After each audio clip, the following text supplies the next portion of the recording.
3 things that I say no to as a Hot Toys collector.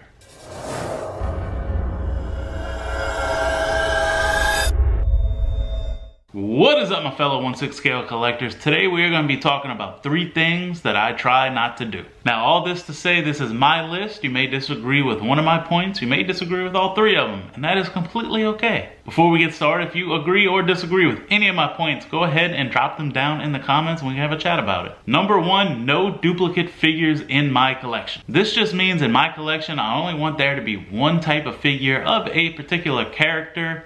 This doesn't mean that I want one Darth Vader, I want one Batman, one Iron Man, one Captain America. It just means that there are probably 20 Darth Vaders on the market right now, and I don't need all 20 in my collection. I personally have a Darth Vader produced by Sideshow, and there are a ton of really cool ones that have been released recently, like the battle damaged one by Hot Toys, or the one from the Obi-Wan Kenobi finale, which is really cool, the one that shows Hayden's face through the mask. I just don't feel the need to have all of those in my collection. I'm especially talking about clean versus battle damage figures, so whether it's the Mark 85 from Endgame or Thanos from Endgame. I know Tobey Maguire's Spider-Man's a big one that Hot Toys just announced. Even if you want to go further down the road, I don't need 2 of one figure to display 2 head sculpts. InArt just announced, and the pre-order just went up for the T-800 from the original Terminator movie, and I know a big thing with that one is you get 2 bodies. I went ahead and pre-ordered that, but I'm probably not going to have 2 T-800s in my collection. I'm going to sell one of those off, and I'm going to choose, do I want the clean version of Arnie, or do I want the battle damage version? Now, that isn't to say you can only have one of each specific character in your collection. I have a Christian Bale Batman from Dark Knight and Dark Knight Rises, and I would like to have the Batman Begins version. I have the Chrome Mando, and I would like the pre-Beskar Mando. I have a couple Captain Americas. I would like one of the Captain Americas from the original movie. I personally just don't want to have 2 figures that are like 90% the same, and the only thing that's different is like a couple little scrapes here and there, or weathering or something like that. Maybe this is all kind of influenced by my 3rd point, but we'll get there in a minute. Number 2, paying well above retail value for figures. Now, I personally really subscribe to the thought that the value of an item is what the buyer is willing to pay for it.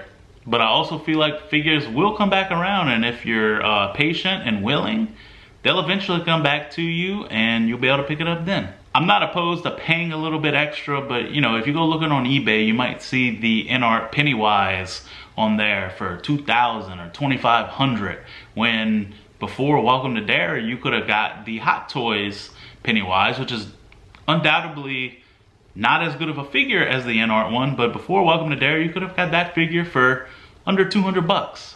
If you go back to the T-800, I really wanted the Arnie from T2, but I missed the boat on that one.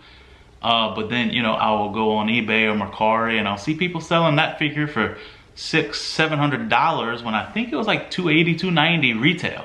The best example I can think of is the Star Wars Celebration Hot Toys exclusive Anakin that people were paying well over $1,000 for.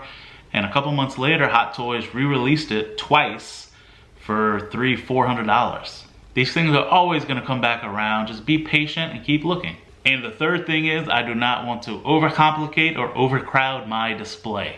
Now, this may be the controversial one of the 3, but I personally like a more simplistic and just kind of less crowded display.